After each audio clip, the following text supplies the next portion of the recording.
नमस्कार, आप देख रहे हैं एनएमएफ न्यूज। आपके साथ मैं हूं भुवन शर्मा। एक बड़ी खबर असम से निकल करके आई। हिमंता बिस्वा शर्मा, एक ऐसा नाम जो हमेशा से अपने फैसलों को लेकर चर्चा में रहते हैं। एक और फैसला असम में उन्होंने लिया, वहां के मूल निवासियों को लेकर। उनके हाथों में फायर आर्म यानी हथियार आएंगे, हथियार उनको मिलेंगे, ऐसी खबर आई है। उनको लाइसेंस मिलेगा हथियारों का। इस खबर ने सभी के कान खड़े कर दिए। आखिर एक मुख्यमंत्री सूबे का अपने मूल निवासियों को हथियार के लाइसेंस दिए जाने का फैसला ऐलान क्यों कर रहा है, इस खबर को हम तफसील से आपको समझाएंगे, बताएंगे। हमारे साथी, हमारे सहयोगी और वरिष्ठ पत्रकार पंकज प्रसून जी हमारे साथ इस खबर पर विश्लेषण के लिए जुड़ गए हैं। सबसे पहले आइए ग्राफिक्स के जरिए आपको एक एक बात बता देते हैं, उसके बाद फिर चर्चा करेंगे।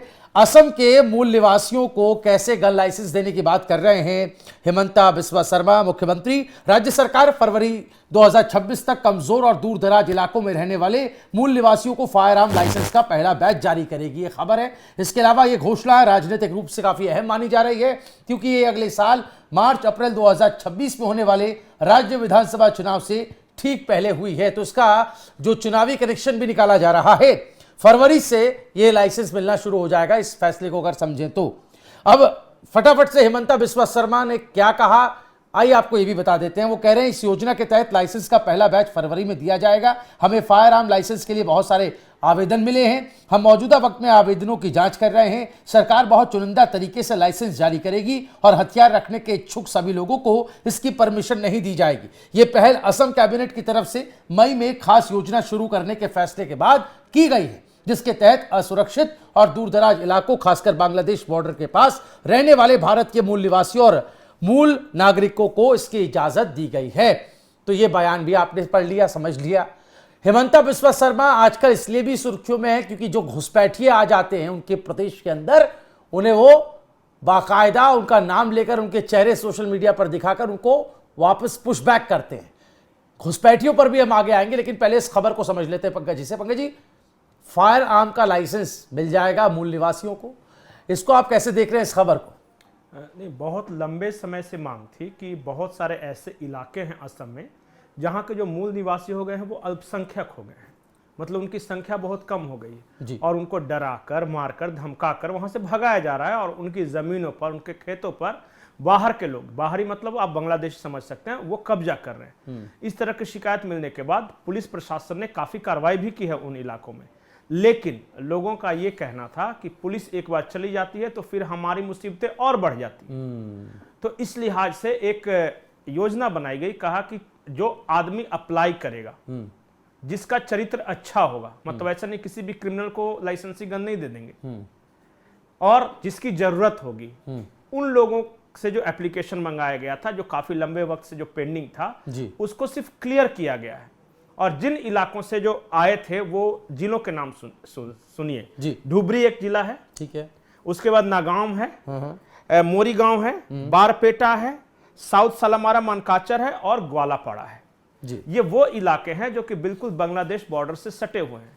आप उन इलाकों में जाइएगा तो हिंदुओं के लिए, आसामियों के लिए, खास करके जो मूल निवासी हैं, उनके लिए बहू बेटी की इज्जत बचाना मुश्किल हो गया है। घर से निकल नहीं पा रही हैं। तो वैसे लोगों को पुलिस तो सुरक्षा देगी, लेकिन इसी देश में यह भी प्रावधान है कि जिनको अपनी जान पर खतरा है या जिनको अपनी संपत्ति पर खतरा है, वो अप्लाई कर सकते हैं लाइसेंस के लिए, और उसी आधार पर लाइसेंस देते भी हैं लोग।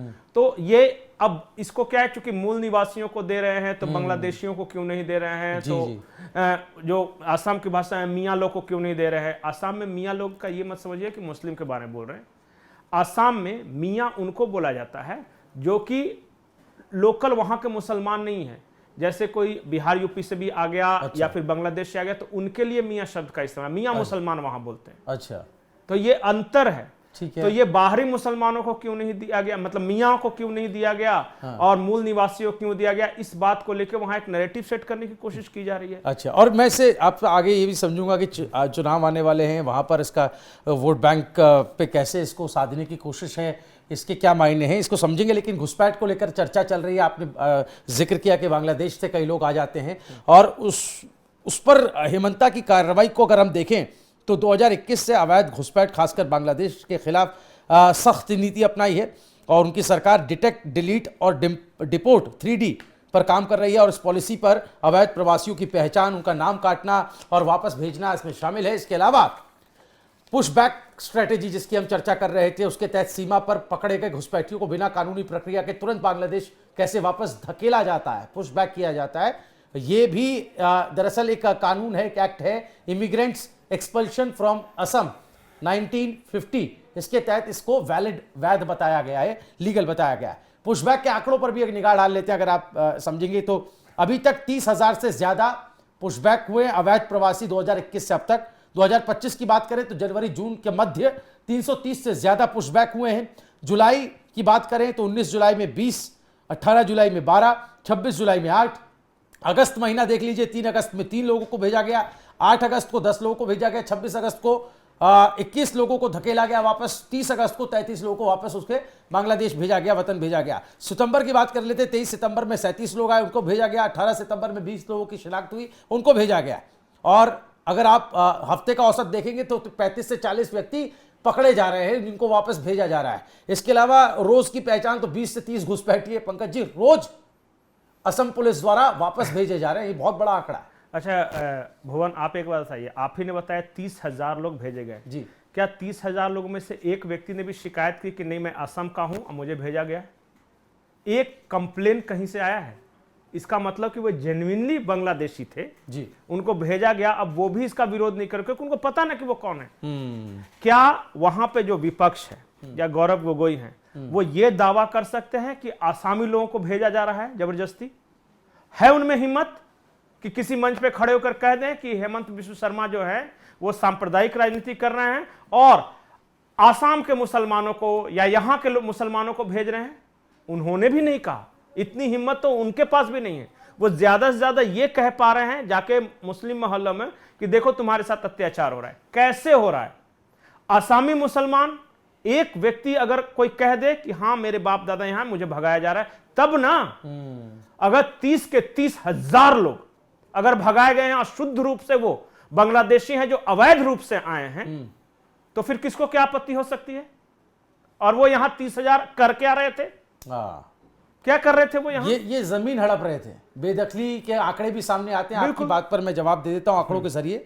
कुल मुक्त जमीन 1.5 लाख से ज्यादा बीघा अवैध कब्जेदारों से, मुख्यतः बांग्लादेशी प्रवासियों से। ग्राफिक्स आप देख रहे हैं। 2025 तक 1,29,000 से ज्यादा सरकारी जमीन जंगल चारागाह क्षेत्रों से मुक्त कराई गई।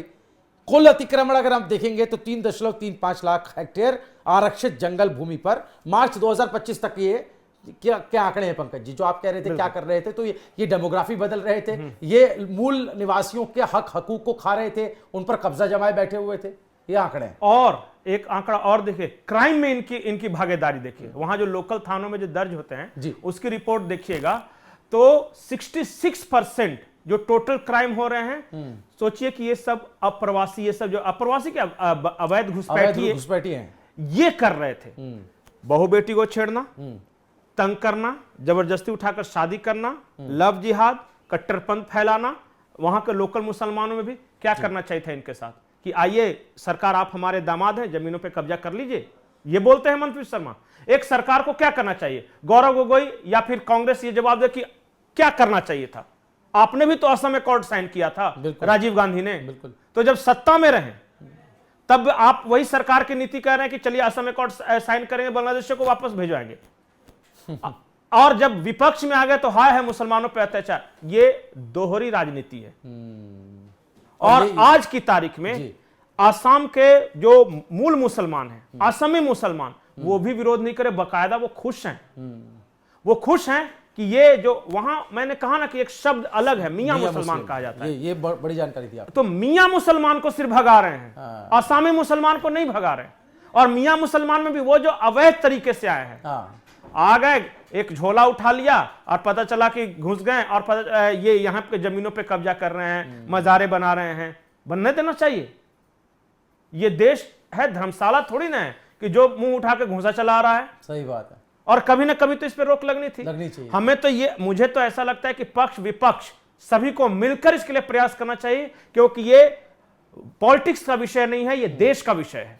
बिल्कुल, जैसा हम बंगाल में देखते हैं कमोवेश वैसी ही कुछ तस्वीर यहाँ, ज्यादा भयावह थी। और बंगाल में जो सेलेक्टिविज्म है वो हम देख चुके हैं, जिसकी तरफ आपने साफ इशारा किया कि वोट बैंक की पॉलिटिक्स इसको बना दिया गया है, मुसलमानों पर अत्याचार इसको कह देते हैं और उस पर हाय तौबा मचाने लगते हैं। लेकिन असम में, और बहुत अच्छी बात आपने बताई कि वहां का जो मुस्लिम बाशिंदा है वो इसके खिलाफ आवाज नहीं उठा रहा है, वो विरोध नहीं कर रहा है सीएम के इस फैसले का, सिर्फ और सिर्फ सियासी विरोध देखने को मिल रहा है। बहुत शुक्रिया पंकज जी आपका इस तमाम एनालिसिस के लिए, इस विश्लेषण के लिए। आप तमाम दर्शकों का इस मुद्दे पर क्या कुछ कहना है, कमेंट कर अपनी राय जरूर बताएं। वीडियो पसंद आया तो ज्यादा से ज्यादा शेयर करें। देश और दुनिया की तमाम बड़ी अहम खबरों के लिए हमारी वेबसाइट newsnmf.com पर अभी विजिट करें। नमस्कार।